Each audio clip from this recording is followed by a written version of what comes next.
faciliter le retour au pays de tous les exilés politiques. It is no longer news that the military in certain countries in Africa are discarding their presidents by means of a coup. And Gabon is one of them. Whilst the president of the transition government, which I will probably want to call head of state, took oath of office, he gave a moving, powerful, passionate speech. He also outlined some measures that will be taken in order to put Gabon in the right pathway. In one of the quotes, he said words from Jerry Rawlings, the man who led a revolution in Ghana that changed the course of things. When the people are crushed by their leaders with the complicity of the judges, it is up to the army to give the people back their freedom. Now, there are some Nigerians that believe that this quote resonates with them. With less than 48 hours for the election tribunal court to come with a conclusion and pass judgment on the just concluded 2023 presidential elections. On February 2023, millions of Nigerians trooped out to cast their votes. Many of them came back hoping that their candidate will win. But unfortunately, Bola Ahmed Tinubu was announced the winner, and this led Labour Party, Peter Obi, and PDP, Atiku Abubakar, to drag the winner of the election, announced by INEC, Bola Ahmed Tinubu, APC, to the court. And of course, obviously, INEC was also dragged to the court. And they said the onus is placed on INEC to prove to them how Bola Ahmed Tinubu eventually, with all discrepancies that he pointed out, got announced the winner of the 2023 presidential elections. Now, Nigerians are comparing Gabon to Nigeria. According to them, they said in Gabon, one man will conduct the election and declare himself the winner, not until the citizens of the country disagreed, and this prompted the military to take over. But before we proceed, I would like you to know that the man, the military or the president of the transition program, is actually a relative of Ali Bongo, the ousted president of Gabon. Fingers are crossed, fingers are crossed.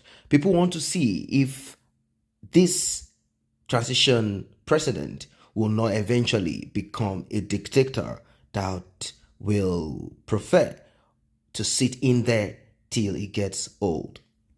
Among the promises that the transition president gave is the return of those who have been in exile, those who Ali Bongo or his father had kicked out of the country, those who had to run and escape out of the country. He also talked about how the Gabonese citizenship will be handled. And also, part of the issues they faced in Gabon was lack of freedom of speech, although some people are worried at this time, at this moment, that the military will cut off this and make sure that human rights are no longer existent. Although, same as the civilian government of Ali Bongo, there was no freedom of speech in Gabon per se. And also about the economy, definitely the transition government will not be doing business in a parasitic way with France.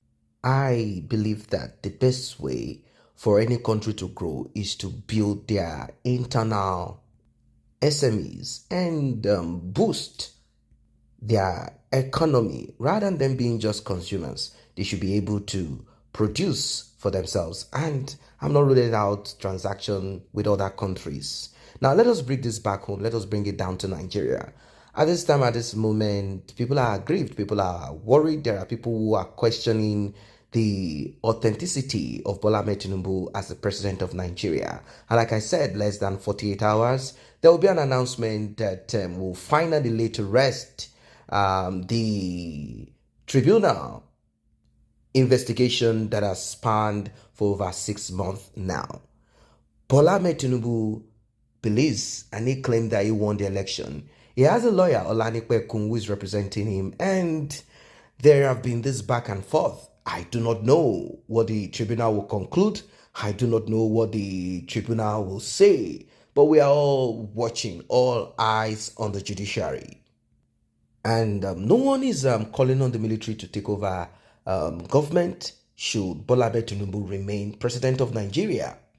But if the judiciary, the tribunal, eventually declare Bola Ahmed Tinubu the president of Nigeria, there is a possibility of other parties trying to drag him to the court. And I think we all will have our eyes opened in the next 3 years, 3.5 years, or thereabout, 3 years, 6 months, when the next election for the second term in office comes up. Right now, our fingers are crossed. And there are people who believe that this petition, this tribunal, and all of that is the reason why the president, Bola Ahmed Tinubu, is not performing efficiently as expected. And maybe after the court's ruling, the tribunal conclusion, maybe he'll be able to focus on what he needs to do. There are some who believe that Bola Ahmed Tinubu does not have an idea on what to do. And there are those who are saying that Nigeria is too big for Bola Ahmed Tinubu to be president of, that Nigeria should be split into regions as it was before, and maybe everyone can go their separate ways. While some are saying, can we reduce the power at the center? Let us reduce the president's power. Let us have regional government that will only meet with the president. Let the president be a form of supervisor. But, you know, there are those who are saying, no, Nigeria must remain strong one. And I kind of think that the people saying Nigeria should remain one are those clerics who want Nigeria as one, as it helps them grow their congregation, while there are those who are not going through the hardship that others are going through. They care less. They want Nigeria to remain one. There are those who make money from Nigeria being one, and obviously majority of the politicians in Nigeria, they will want Nigeria to remain one. Nigeria breaking apart will not permit them to commit crime as they would if we are together in our regions. Well, with the noise and the drums that the military can hijack the government anytime from now, coupled with the ripple effect and also the cool vibration all over Africa, there are those who believe that the military should take over. They should hijack the government. But I do not know what will become of the people once the military steps in there. That is the truth. That is the reality. Like I've said, the military have shown over time to be corrupt. Civilian government is corrupt. In fact, under the civilian government, when the military are given jobs like watching the creek, the navy and the army, and also to deal with terrorism, we've seen how they have managed it for their own financial gain. Those in the lower hierarchy of the military are simply the pawn. They are sent out there to end themselves. But those high up there are making money from it. Asari Dokubo came out, he said a lot of things about the military, and the military said, well, Asari Dokubo is a liar. He's only talking because we go after his boys, we go after people like him. The truth and reality is this: majority of Nigerians, regardless of their position as politicians or if they are serving in the military or any of the security agencies, they are corrupt. They are corrupt. That's the truth and that's the reality of it. But it is not specific to Nigerians or Africans alone.